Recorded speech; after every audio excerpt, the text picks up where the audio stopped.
Welcome back to a special holiday edition of Mustang TV. Let's learn how to perfectly wrap a present, watch the cheer team compete in a present wrapping competition, crack a few eggs, cozy up with a tasty hot cocoa recipe, check out some fire safety tips, and a few tricks with a basketball. All that and more in this week's episode of Mustang TV. Today, we're going to be making holiday hot chocolate. So what we're going to need the hot cocoa itself, cup, a measuring cup. So what we need first is 1 cup of water. Once you got your 1 cup of water, then I want to microwave it for 1.5 minutes. So while it's microwaving, you want to take your cup, take your hot cocoa packet. So you want to do, just take the hot cocoa packet, open her up,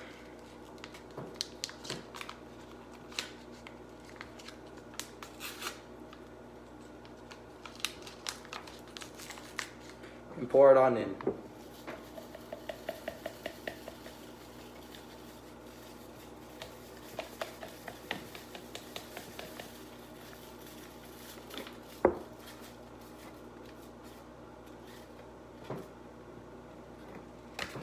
So, once your water is heating up, go get it.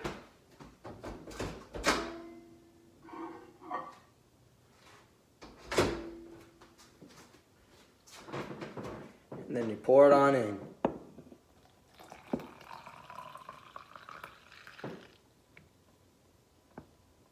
Just pour it in, take the cup, put it away, and get a good old mixing spoon. Mix it on up.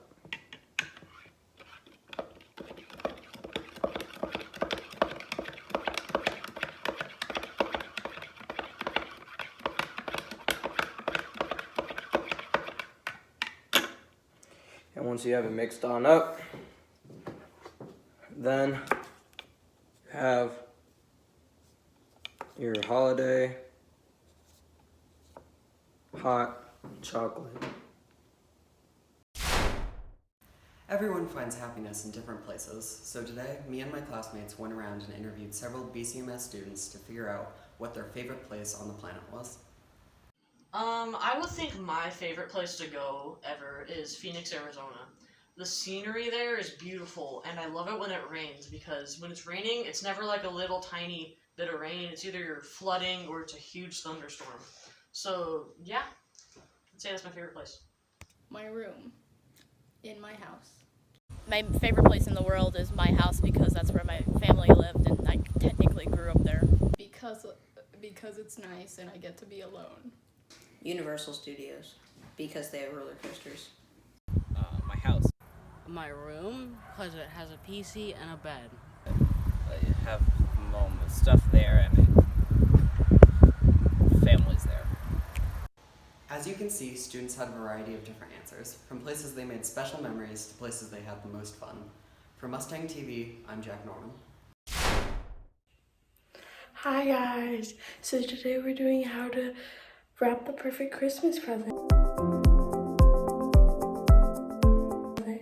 And all you'll need is wrapping paper, tape, scissors, your gift, and a label.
Today we're going to be doing the present wrapping competition with the cheer team.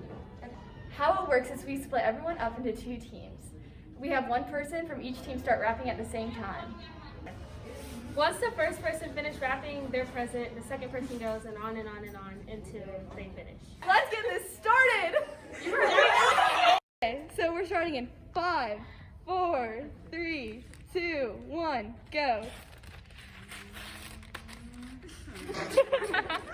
Where's the music? Everybody sing.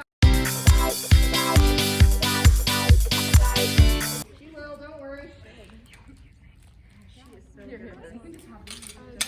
You're right. Somebody go when she's done. Look at that. Wait. Here goes. Bow on.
Final time, 5 minutes, 7 seconds. Okay.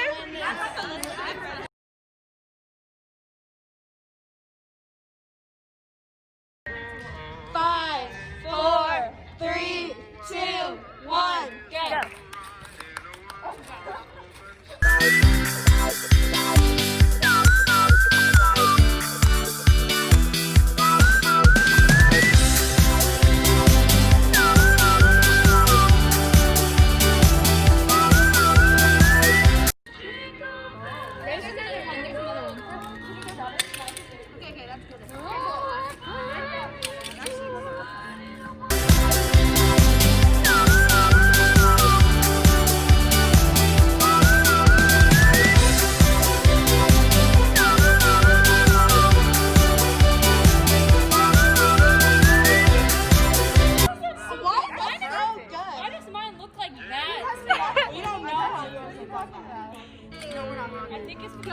What's our time right now?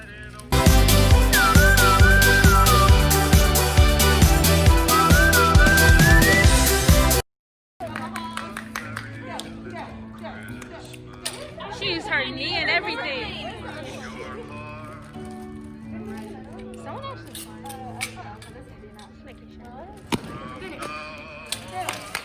Oh, yeah. Oh!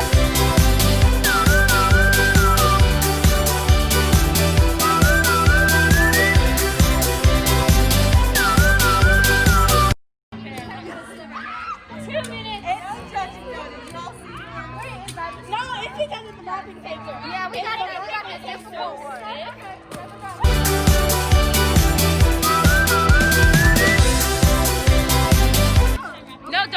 The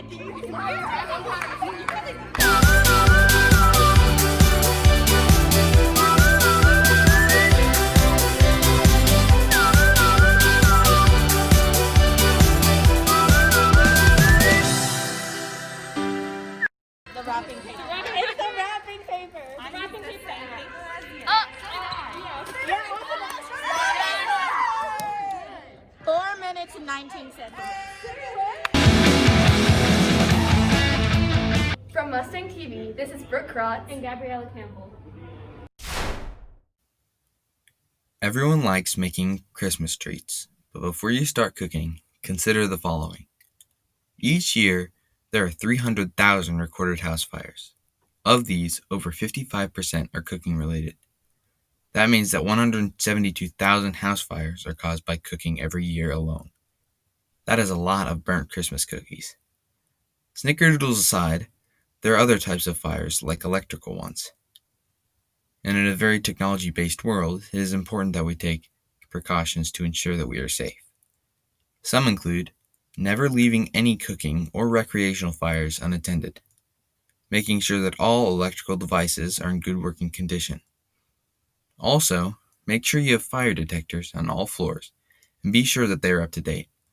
All of this is even more important now that we are not just home for the holidays, but home for all of the days. So start by reading up on fire safety. And don't burn your Christmas cookies. For Mustang TV, this is Garrett Studer, signing off.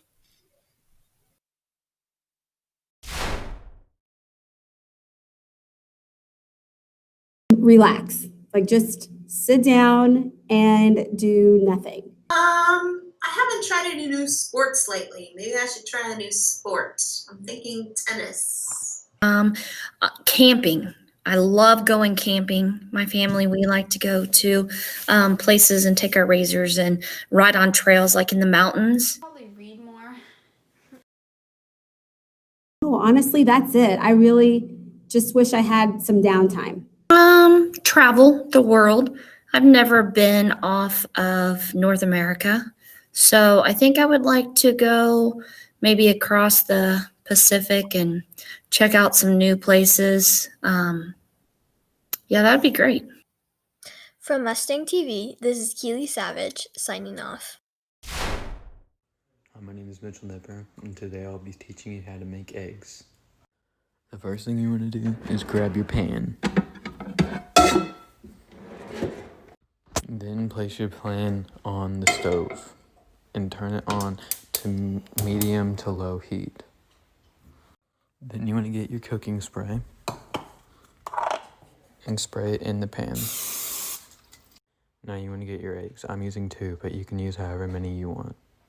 Now take your eggs and crack them into the pan.